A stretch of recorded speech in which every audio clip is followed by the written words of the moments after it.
नमस्कार, मैं अमन यादव और आप देख रहे हैं वीके न्यूज। महाराष्ट्र में कोरोना अपने चरम पर है। यहाँ कोविड मरीजों की बढ़ती संख्या हर दिन नया रिकॉर्ड बना रही है। पिछले 24 घंटे के दौरान राज्य में अब तक सबसे ज्यादा 47,827 पॉजिटिव मरीज मिले हैं। भारत को छोड़ दिया जाए तो इस ज्यादा केस सिर्फ अमेरिका और ब्राजील के ही सामने आए हैं। राज्य में 24 घंटे में 202 लोगों की मौत की भी खबर है।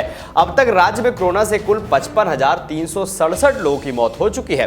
कुल मौतों के मामले में महाराष्ट्र दुनिया में 14वें नंबर पर है। भारत के सबसे बड़े सूबे यूपी और बिहार जैसे राज्यों ने तो कोरोना पर लगभग काबू पा लिया है, लेकिन महाराष्ट्र में ये बेकाबू क्यों है? समझ से परे है। क्या उद्धव सरकार कोरोना से निपटने में नाकाम रही है? ये सवाल सबके सामने मुंह बाए खड़ा है। अब तो शिवसेना की सरकार में सहयोगी पार्टी कांग्रेस ने भी उद्धव ठाकरे के खिलाफ मोर्चा खोल दिया है। विपक्ष तो उद्धव ठाकरे की नीतियों के लिए उसे कोस ही रहा है। कांग्रेस भी उसकी नीतियों को लेकर सड़क पर उतर गई है। दरअसल उद्धव ठाकरे ने सूबे में लॉकडाउन लगाने की एक तरह से धमकी दी है। उन्होंने कहा है कि वो देखेंगे और फैसला करेंगे कि सूबे में लॉकडाउन लगाना है या नहीं। क्या आपको लॉकडाउन चाहिए? लॉकडाउन चाहिए, हाँ या ना? अरे भाइयों और बहनों, आप जो कह रहे हैं, मेरी आवाज आप तक आ रही है, लेकिन आपकी आवाज नहीं आ रही है। इसीलिए मैं आने वाले कुछ दिन आपसे ये उत्तर अपेक्षित कर रहा हूं। कैसे? मैं देखूंगा, आते जाते हुए देखूंगा, मेरे जो लोग हैं उनसे बातचीत करूंगा। जिन लोगों को लॉकडाउन नहीं चाहिए वो मास्क पहनेंगे, जिन लोगों को लॉकडाउन चाहिए वो मास्क नहीं पहनेंगे। सिंपल है। उद्धव ठाकरे के इसी ऐलान के बाद विपक्षी पार्टियों ने जहां मोर्चा खोल दिया है, तो कांग्रेस पार्टी ने भी मुंबई में प्रदर्शन लॉकडाउन के खिलाफ मोर्चा खोल दिया है। संजय निरुपम ने तो उद्धव को सीधे चुनौती देते हुए कहा है कि लॉकडाउन के बजाय कोरोना से निपटने के उपाय पर चर्चा करें। मुद्दा सिर्फ इतना है कि कोरोना से हमको लड़ना है, इससे कोई इनकार नहीं कर रहा, लेकिन लड़ने के लिए जीना जरूरी है। जिस तरीके से तरह तरह के रिस्ट्रिक्शन ला करके लोगों के धंधा बंद किए जा रहे हैं, उससे बेरोजगारी फिर बढ़ेगी, धंधा चौपट हो जाएगा और पूरी अर्थव्यवस्था तहस नहस हो जाएगी। लोगों के सामने भुखमरी की नौबत आ जाएगी। पिछले लॉकडाउन से लोग इतना तबाह हुए हैं कि आज तक उबरे नहीं है।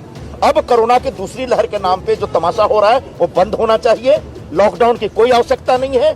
हाँ, कुछ सावधानी बरतने के लिए होटल वाले भी तैयार हैं, सर्वसामान्य नागरिक भी मुंबई के तैयार हैं। उन सावधानियों की व्याख्या करिए, उनको समझाइए, और होटल कैसे चले, रेस्टोरेंट कैसे चले और बाकी कारखाने कैसे चले, बाकी धंधा कैसे चले, इसकी चिंता, इसका ख्याल सरकार को करना पड़ेगा। क्योंकि जब पिछली बार लॉकडाउन हुआ तो बड़े पैमाने पर मुंबई से जो माइग्रेंट लेबर थे वो बेचारे मजबूरन भागे। कोई पैदल जा रहा है, कोई साइकिल से जा रहा है, कोई ट्रक में घुस के जा रहा है।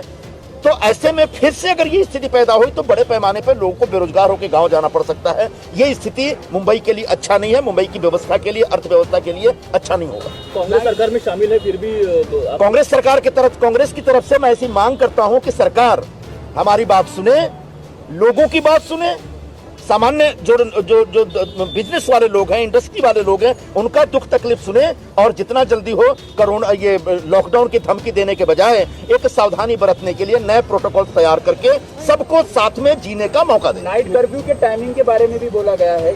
ये मुझे नहीं मालूम कि अब ये कोरोना का जो वायरस है वो रात को ज्यादा तेजी से भागता है कि दिन को तेजी से भागता है, मुझे समझ में नहीं आ रहा है। रात को 8 से 11 तक होटल बंद होना मतलब होटल का धंधा पूरी तरह से चौपट करना है।